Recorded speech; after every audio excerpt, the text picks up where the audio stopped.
ಸೃಜನ್ ಮಾತಾಡ್ಬೇಕೀಗ. ಸೃಜನ್ ಮಾತಾಡ್ತಾರೆ. ಕಥೆಗಾರ, ನಿರ್ದೇಶಕ ಮತ್ತು ನಿರ್ಮಾಪಕ ಸೃಜನ್ ಲೋಕೇಶ್, ಹೌ ಸ್ಪೆಷಲ್ ಈ ಜರ್ನಿನಲ್ಲಿ GST ಫಾರ್ ಯು? ನಿಮಗೆ ಎಷ್ಟು ವಿಶೇಷತೆ ಇದೆ? ಪ್ರಾಮಾಣಿಕವಾಗಿ ಹೇಳಬೇಕು ಅಂದ್ರೆ ಇದು cinema dream by Srujan Lokesh ಅಂತ ಇದು ಸಿನಿಮಾ ಡ್ರೀಮ್ ಅಲ್ಲ, ನನ್ನ ಡ್ರೀಮಲ್ಲಿ ಬಂದಂತ ಕತೆ ಇದು. ಸೊ ನಾನು ಮಲಗಿರ್ಬೇಕಾದ್ರೆ ನನ್ನ ಕನಸಲ್ಲಿ ಬಂದಂತ ಒಂದು ಕಥೆಯನ್ನ ಒಂದೊಂದೇ ಸಣ್ಣದಾಗಿ ಹೆಣ್ದು ಇದನ್ನ ಒಂದು ಇವತ್ತು ಟ್ರೈಲರ್ ರಿಲೀಸ್ವರೆಗೂ ಬಂದಿದೆ.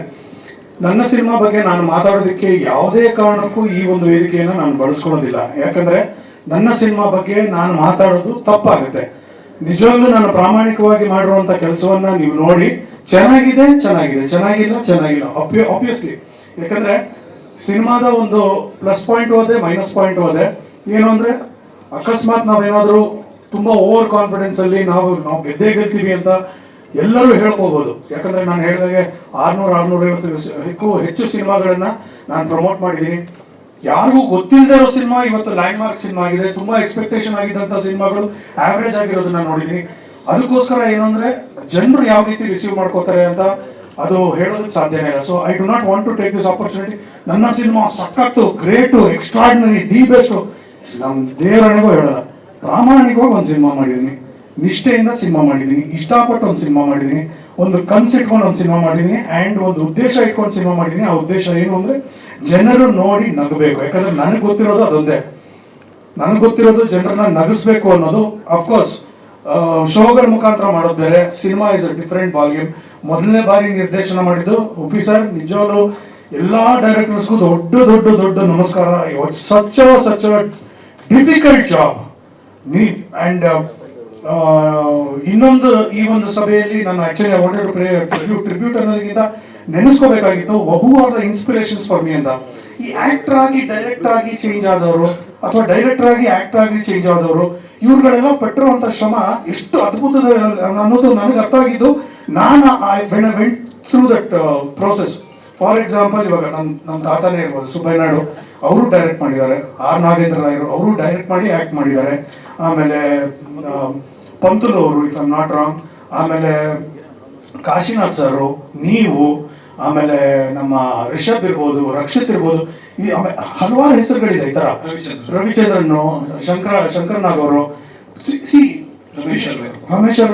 ನಾನು ಹೇಳ್ತಾ ಇರೋದು it's a big name, big list of name.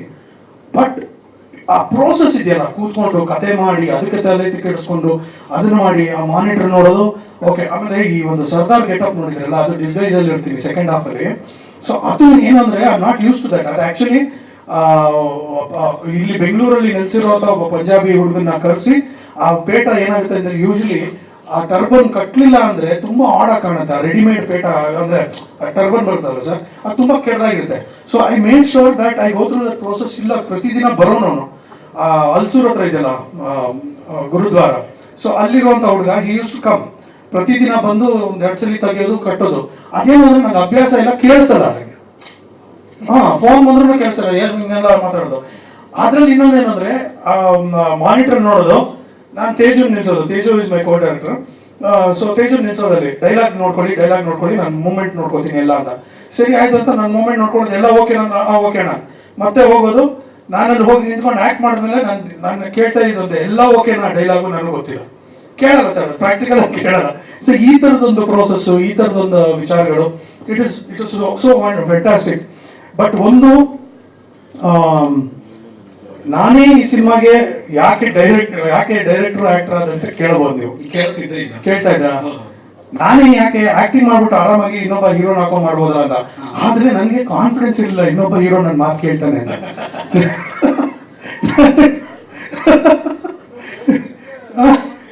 ಇಲ್ಲ ಸರ್, ನನ್ಕದೆ ಸರ್ ಬಿಟ್ಕೊಂಡಿ.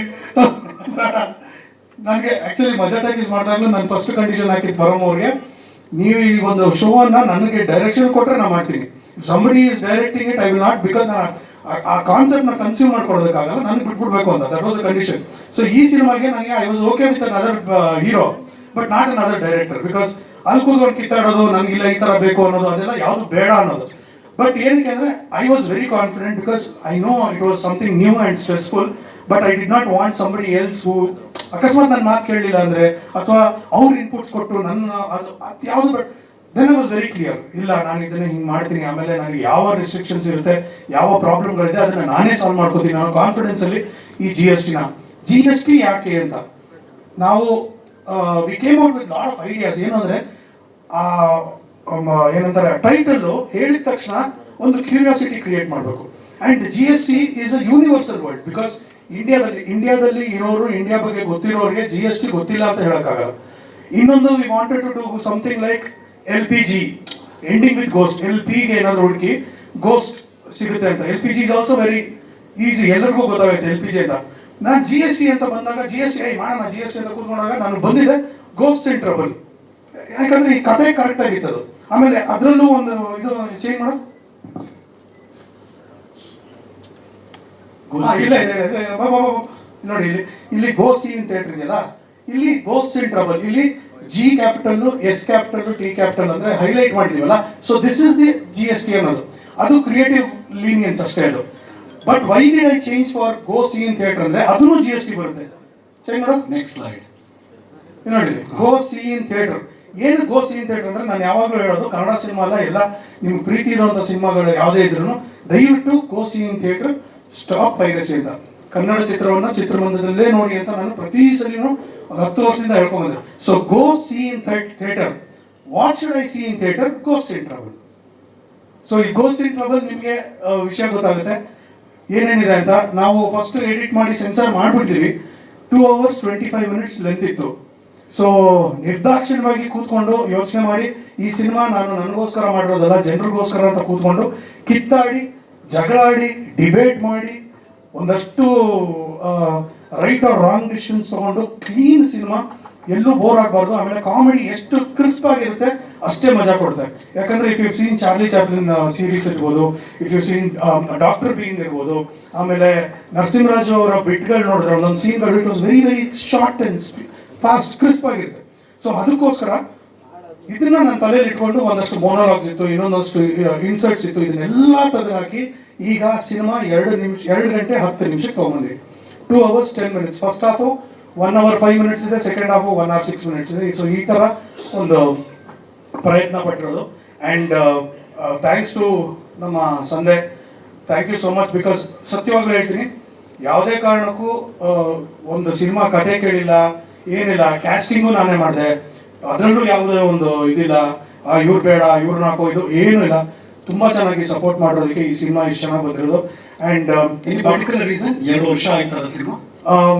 ಬಹಳ ಮುಖ್ಯವಾಗಿ ಸರ್, ಇದರಲ್ಲಿ ರೋಟೋ ಅನ್ನೋದು ನಿಮ್ಗೆ ಗೊತ್ತಿದೆ ಆಬ್ವಿಯಸ್ಲಿ. ಸೊ ಆ ರೋಟೋ ಅನ್ನೋದು ಏನಂದ್ರೆ, ಆ ಟೆಕ್ನಾಲಜಿ ಹೆಂಗೆ ಅಂದ್ರೆ, ಒಂದು ದಿನದಲ್ಲಿ ಒಂದು 30 ಸೆಕೆಂಡಿಂದ ನಾವು ಒಂದು 50 ಸೆಕೆಂಡ್ 60 ಸೆಕೆಂಡ್ ಒಂದು ದಿನಕ್ಕೆ ಮಾಡ್ಬೋದು ಆ ರೋಟೋನ. ಅದರಲ್ಲಿ ಏನಂದ್ರೆ ಒಂದು ವಿಶೇಷತೆ ನೀವು ನೋಡಿದಾಗ, ಈ ಸಿನಿಮಾದಲ್ಲಿ ಇರುವಂತಹ ಅಷ್ಟು ಲೈವ್ ಕ್ಯಾರೆಕ್ಟರ್ಸ್ ಅಂದ್ರೆ ಬದುಕಿರುವಂತವರೆಲ್ಲ ನಾರ್ಮಲ್ ಕಲರ್ ಪಿಕ್ಚರ್ ಅಲ್ಲಿ ಇರ್ತಾರೆ.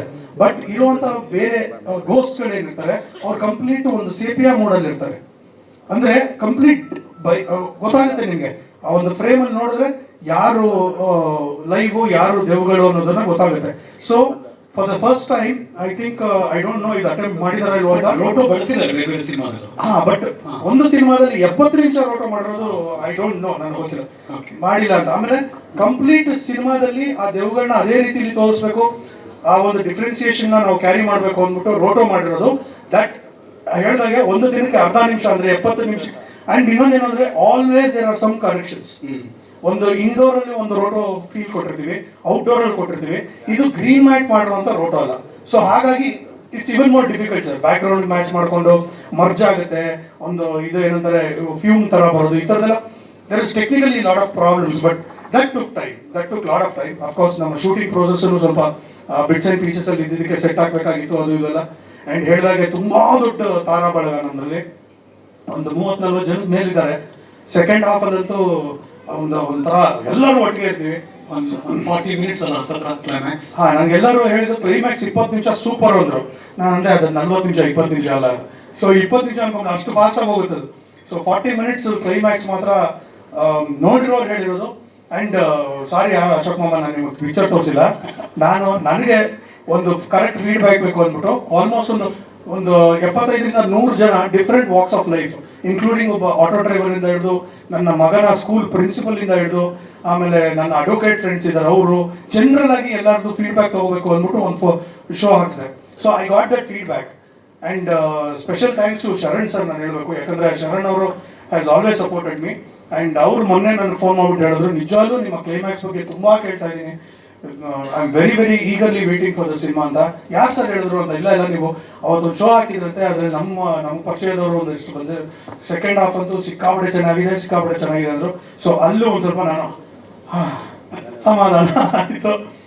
ಸ್ವಾದಿಷ್ಟತೆಯ ಸ್ವಾದ, ತಾಜಾತನದ ಆಹ್ಲಾದ, ಉತ್ತಮ ಆರೋಗ್ಯ ಮತ್ತು ಹೆಚ್ಚಿನ ರೋಗ ನಿರೋಧಕ ಶಕ್ತಿಯ ವೃದ್ಧಿಗೆ ಈಗ ನಿಮಗೆ ಸಿಗುತ್ತಿದೆ ಉತ್ತಮ ಗುಣಮಟ್ಟದ ಪೌಷ್ಟಿಕಾಂಶ. Shri Vaidik millet health mix, ಇದು ಸಿರಿಧಾನ್ಯಗಳ ಸಂಪತ್ತು.